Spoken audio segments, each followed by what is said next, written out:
बिस्मिल्लाहिर्रहमानिर्रहीम। अस्सलामुअलैकुम फ्रेंड्स, कैसे हैं आप सब। अल्लाह ताला से उम्मीद करते हैं आप तमाम लोग अपने घरों में खुश व आबाद होंगे। अल्लाह ताला आप सबको यूं ही हंसता बसता और आबाद रखे।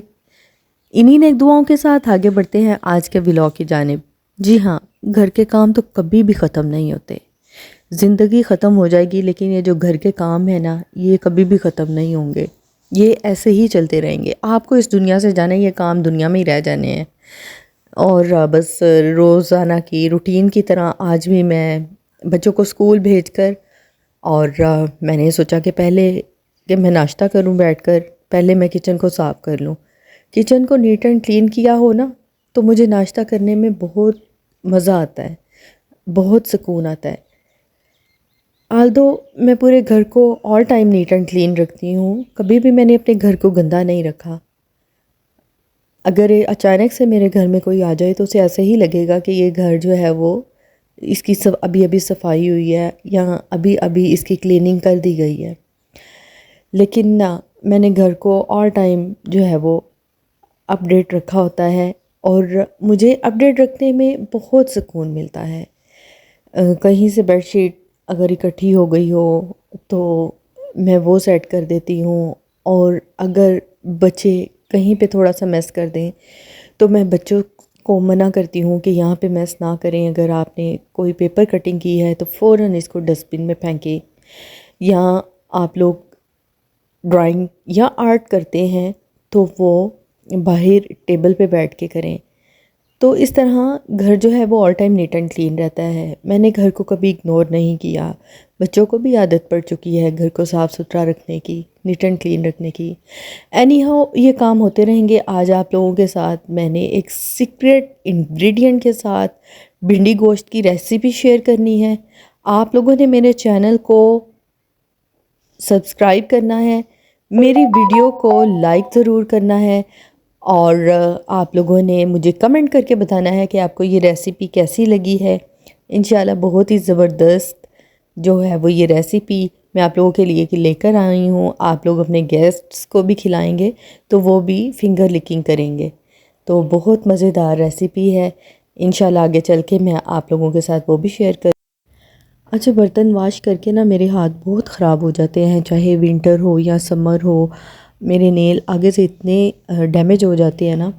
तो मैंने काम के लिए रखी हुई थी, काम करने के लिए, बर्तन और सफाई के लिए। मुझे यही काम जो है वो ज़्यादा डिफ़िकल्ट लगता था और मेरे लिए मुश्किल हो जाता था, मुझे बैक पेन की वजह से। तो ज़्यादा देर खड़े होकर बर्तन वॉश करना ये बड़ा डिफ़िकल्ट लगता था मुझे। तो मैंने जो है ना वो हेल्पर रखी हुई थी। तो बस वो चली गई तो हाँ, अब जो है वो मुझे काम खुद करना पड़ रहा है। तो मैंने ये ना स्क्रब रखा हुआ है, ये बड़ा अच्छा स्क्रब है। मैंने हस्बैंड से मंगवाया था, मैंने उनसे कोई और मंगवाया था लेकिन वो ये ले आए। तो ये हॉलीवुड का स्क्रब है और फिर मैंने वापस नहीं किया कि चलें ये भी यूज़ हो जाएगा, इसको भी चेक करके देखते हैं। मैं ये फ़र्स्ट टाइम यूज़ कर रही हूँ। तो मैंने फिर ना ये किचन में यहाँ पे ही सिंक के पास रखा होता है। जैसे ही मैं बर्तन वॉश करती हूँ तो इसको मैं थोड़ा सा हाथों पे लगा के ना अच्छी तरह से रब कर लेती हूँ। और ये कॉफ़ी स्क्रब है हॉलीवुड का। मैं स्पॉन्सर नहीं कर रही उसको, लेकिन वैसे ही आप लोगों को नॉलेज दे रही हूँ। तो ये बड़ा ज़बरदस्त है। मैं इसके साथ ना हाथों पे रब कर लेती हूँ और इससे जो है ना वो आपके हाथ बहुत अच्छी तरह से साफ़ हो जाते हैं, नेल भी इससे शाइन करने लग जाते हैं। तो दिन में ना एक या दो बार मैं लाजमी कर लेती हूँ, क्योंकि मेरी कोशिश होती है अगर ब्रेकफास्ट के बर्तन हैं तो मैं मॉर्निंग टाइम में ही वॉश कर लूँ और अगर आफ्टरनून के हैं तो मैं आफ्टरनून में ही वॉश कर लूँ और अगर नाइट के हैं तो नाइट टाइम ही वॉश कर लूँ, ताकि मेरे ऊपर ज़्यादा बर्डन ना हो, मुझे ज़्यादा देर जो है वो सिंक के पास खड़ा ना रहना पड़े। तो बस फिर मैंने ये पास ही रखा होता है। जब मैं बर्तन वॉश करती हूँ मुझे लगता है कि अभी मेरे हाथ जो है वो इफ़ेक्ट किए हैं पानी ने और सोप ने, तो फिर मैं इसके साथ वॉश कर लेती हूँ। आप इसके बाद कोई अच्छा सा मॉइस्चराइजिंग जो लोशन है वो भी लगा लें तो ये आपके लिए फ़ायदेमंद रहेगा। बस ये कर लिया है और ये देखें अभी आप मेरे हाथ कितने साफ़ हो गए हैं और नेल्स भी जो है ना जब हैंड ड्राई होते हैं तो वो शाइन कर रहे हो। दोपहर का टाइम था, मैं आटा गूंदने लगी थी और मैंने सोचा आप लोगों को डो मशीन का रिव्यू दे देती हूँ। बाउल को आपने डो मशीन के अंदर फिक्स कर लेना है। फिर आपने इसके ऊपर वाले हिस्से के साथ इस हुक को एडजस्ट कर लेना है। फिर आपने बटन को प्रेस करते हुए इसके लिड को हाथ से दबाकर शट डाउन कर देना है। बस आपने फिर इसमें आहिस्ता आहिस्ता से पानी डालते जाना है। बहुत अच्छी मशीन है, इसके साथ एक कैप भी है ताकि आटा जो है वो उड़कर बाहर ना आए। और आप इस कैप के अंदर एक लिड सा बना हुआ है, यहाँ से आप आहिस्ता आहिस्ता इसमें पानी डालते जाएं और रिक्वायरमेंट के मुताबिक। और जो नीचे नोब जहाँ से आपको ब्लू लाइट नज़र आ रही है, इसे आप इसकी स्पीड कम या ज़्यादा कर सकते हैं। तो बस 2 से 2.5 मिनट के अंदर अंदर अल्हम्दुलिल्लाह बहुत ज़बरदस्त आटा गुन जाता है। बटन को दोबारा दबाएं और इसके हेड को रिलीज़ कर दें। यहाँ से आपने हुक को भी हाथ से रिलीज़ कर देना है। बाउल को आप बाहर निकाल लें। इसको एडजस्ट करना और इसको इसमें आटा गूंदना बहुत आसान है। बस जो बाउल है आप इसमें से हुक को आटा साफ़ करके बाहर निकाल दें और जो आपने आटा जिस बाउल में आपने गूंदा है, डो मशीन का जो बाउल है, उसको भी आप इसमें से आटा निकाल कर फारिग कर दें। बस ये बहुत ज़बरदस्त जो है वो इन्वेस्टमेंट है और बहुत सुकून के साथ आटा गूंद जाता है। बहुत ज़्यादा बड़े बर्तन भरने की भी ज़रूरत पेश नहीं आती और आपके हाथ भी मैसी होने से बच जाते हैं। मीनवाइल आप कोई और काम भी कर सकते हैं और ये एक बहुत ज़बरदस्त किस्म की इन्वेस्टमेंट है। आपके सामने है आटे की कंडीशन देखेंगे। रोटियां बनाने के लिए मैंने आटा गूंदा है। आप इसके लिए बेकिंग आइटम्स भी इसमें रेडी हो सकते हैं, जैसा कि डो या एग बीटिंग वगैरह। इसके साथ दूसरे इंस्ट्रूमेंट्स भी होते हैं जिसके साथ, जो कि बीटर और एक मिक्सर होता है और ये हुक होती है। आटा गूंदने के बाद ना मैं टेरेस में आ गई थी। सन वाज वेरी स्ट्रॉन्ग टुडे और गर्मी महसूस हो रही थी। हल्का हल्का सा ना वो जैसे गर्मी की नोयत सी महसूस हो रही होती है, उस तरह वाली फीलिंग थी। आज मौसम कोई इतना प्लेजेंट नहीं था और किचन में भी काम करते हुए मुझे स्वेटिंग हो रही थी। बहुत ज़्यादा नहीं हो रही थी लेकिन हो रही थी। बहरहाल मैंने खाना वगैरह बनाकर ना शावर लिया और फिर जो है वो मैंने खाना खाया था। तो मैंने अब बनानी है भिंडी बनानी है मैंने सीक्रेट इंग्रेडिएंट के साथ। और आप लोगों ने कहीं नहीं जाना, आप मेरे साथ, आप लोगों ने किचन में चलना है। किचन में जाने से पहले ये परिंदों के साथ भी हेलो हाय कर लेते हैं। ये मासूम मासूम से कैमरे को देख के ना एकदम से अलर्ट हो गए थे। बहुत अच्छे लगते हैं ये शोर मचाते हुए ना। बड़ी पुरौनक सी इन लोगों ने फ़िज़ा को किया होता है। चलें फिर अब इनके साथ भी मुलाकात हो गई है, अंदर चलते हैं, किचन में चलते हैं। ये मेरा लाउंज है, आप लोगों ने देखा हुआ है। ये बेडरूम का डोर है और यहाँ से साथ ही मेरा किचन का डोर है। तो चलें अब किचन में मैं आ गई हूँ। चीज़ें वगैरह मैंने पहले से तैयार कर ली थी। भिंडी धोकर, गोश्त को धोकर साफ़ सुथरा कर लिया था, काट लिया था मैंने। सब्जियां तैयार कर ली थी, टमाटर भी काट लिए थे, प्याज भी काट लिए थे। और ये नमक मिर्च है, सुर्ख मिर्च इसमें डाली है मैंने, धदरा मिर्च डाली है, नमक डाला है, काली मिर्च है, ज़ीरा है और गरम मसाला है। और ये सीक्रेट इंग्रेडिएंट है जो कि भिंडी में जाएगा। और मैं, आपने देख तो लिया लेकिन मैं आपको बताऊंगी, आप लोग गेस करें कि ये कौन से इंग्रेडिएंट्स हैं। तब तक सोचें कि ये कौन से इंग्रेडिएंट्स हैं जो मैंने डालने हैं। और कूटनी में है अदरक लहसुन, मैंने कूट के रखा हुआ है। और ये साथ पानी है, चूँकि जब हम मसाला बनाएंगे तो ये ज़रूरत पड़ेगी। और टमाटर भी मैंने काट लिए थे। ये है मेरी कढ़ाई जिसमें मैंने भिंडी तैयार करनी है और ये 1 पॉट डिश है, कोई चेंज करने की ज़रूरत नहीं पड़ेगी। मैंने इसी में ही आपको भिंडी भी फ्राई करके दिखानी है और इसी में ही मैंने भिंडी को मसालों के साथ पकाना भी है। कोई अलग अलग बर्तन लेने की ज़रूरत नहीं है, बस इसका ढक्कन आप रिमूव कर दें। इसमें मैंने डाल लेना है हस्बे क्या इसको कहते हैं यार, हस्बे ज़ायका, आप लोग हस्बे ज़रूरत आपने इसमें ऑयल डाल लेना है और जितना आप लोगों को लगे कि इसमें काफ़ी रहेगा।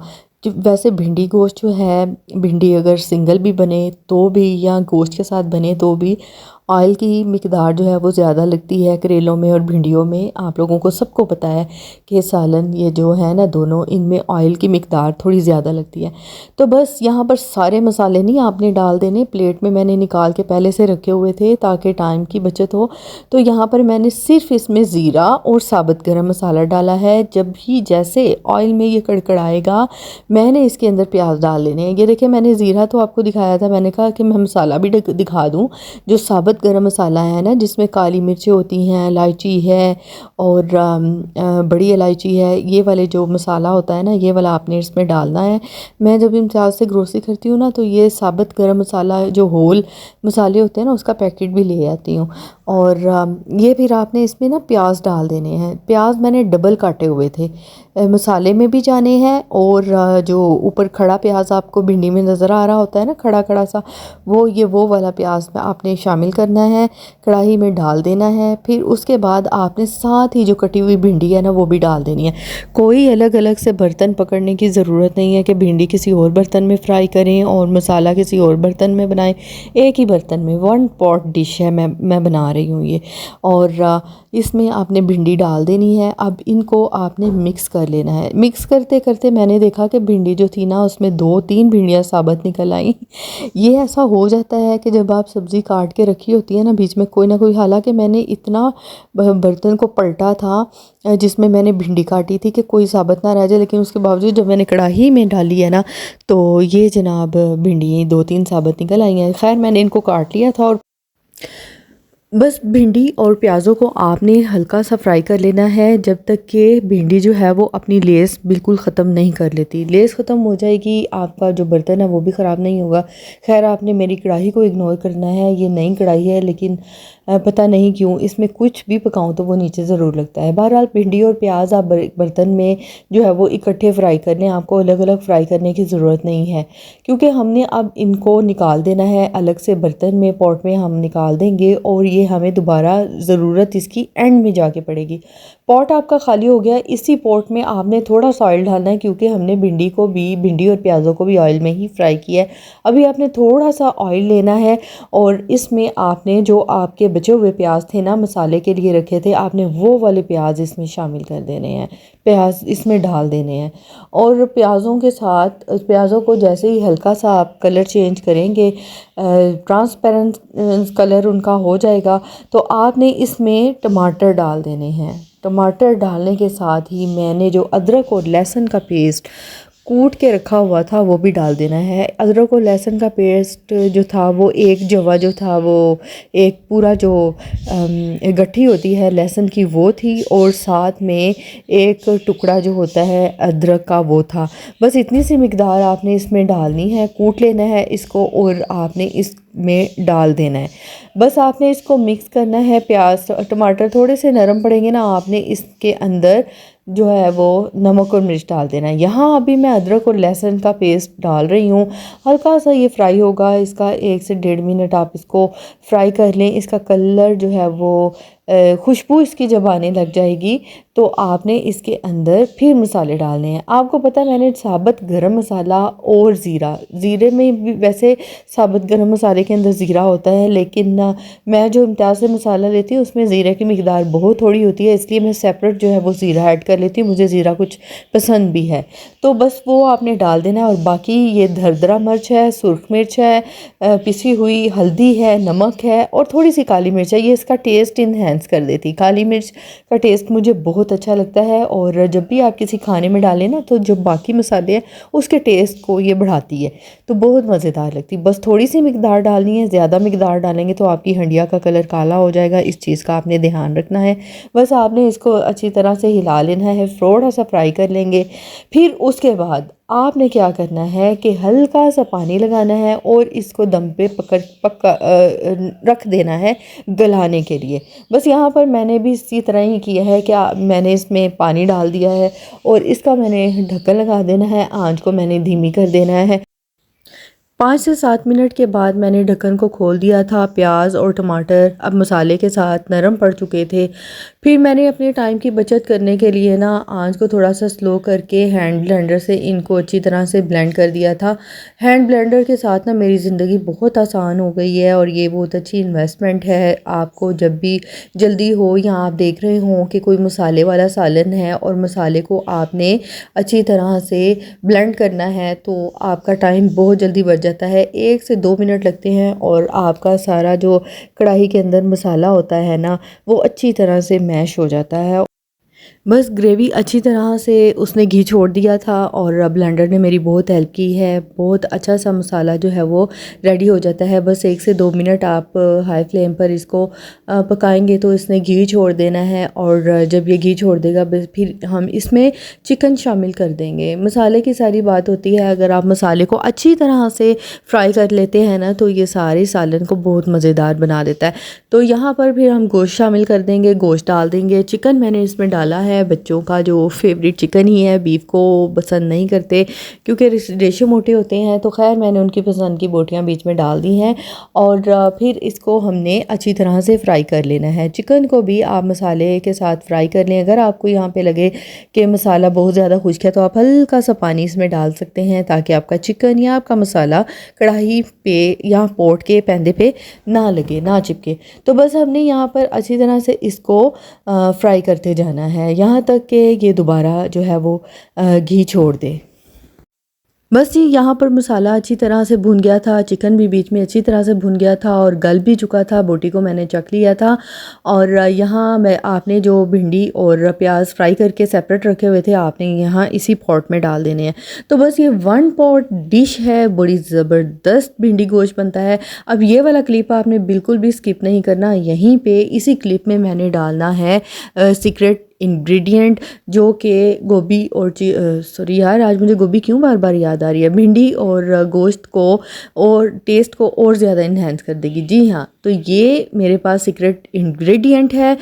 ये मेथी दाना है और कलौंजी है। इसका ½ टीस्पून आपने ले लेना है और जब आपने दम पे खाने को लगाना है ना उस वक़्त आपने इसको शामिल कर देना है, डाल देना है। अगर आप इसकी ज़्यादा मिकदार डालेंगे तो आपका सालन कड़वा हो जाएगा, तो आपने ज़्यादा मिकदार नहीं डालनी। बस जितनी मिकदार मैंने बताई है ½ टीस्पून ये आपने इसमें डाल देना है और उस वक़्त डालना है जब आपने दम लगाना है। दम लगाने से पहले ना डालें क्योंकि वही बात कि इसका सालन का जायका कड़वा हो सकता है। आपने बस इसको अच्छी तरह से मिक्स करके एक दफ़ा से फिर फ्राई कर लेना है और 1 से 2 मिनट इसको फ्राई कर लें। उसके बाद बस यहाँ पर हमने चम्मच को निकाल देना है। भिंडी जो है और गोश्त अच्छी तरह से मिक्सअप हो चुके हैं। शुक्र है मैंने यहाँ पे गोभी दोबारा नहीं बोला, मिक्सअप हो चुके हैं। बस इसको आंच को हमने कम कर देना है और दम वाली आंच पर आपने इसका लीड बंद कर देना है और इसको ढककर आपने 5 से 7 मिनट के लिए यूं ही छोड़ देना है। तो बस जी,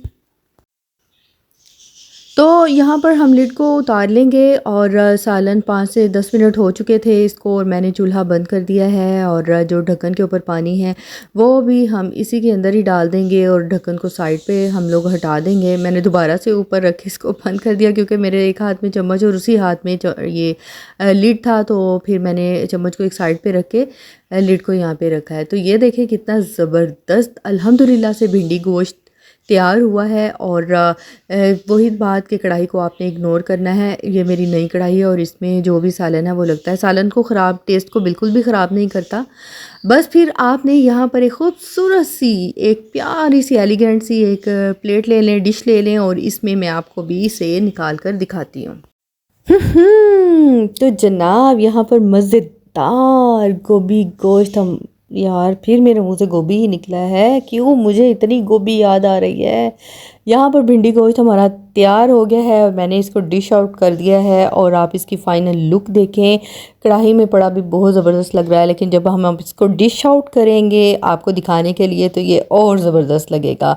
तो ये देखें जनाब, गोभी चिकन की, यार भिंडी गोश्त की रेसिपी, भिंडी चिकन की रेसिपी बहुत मज़ेदार मज़ेदार, बहुत ही जायकेदार। आप ख़ुद भी खाएं, अगर आपके घर में गेस्ट आते हैं तो आप उनके लिए भी एक डिश ये बना सकते हैं। बहुत ज़बरदस्त है और सीक्रेट्स इंग्रेडिएंट्स के साथ है और वन पॉट डिश है।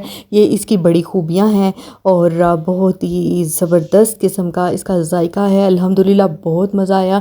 नेक्स्ट डे भी मैंने इसको खाया था, मुझे नाश्ते में पराठे के साथ बहुत मज़ेदार लगा।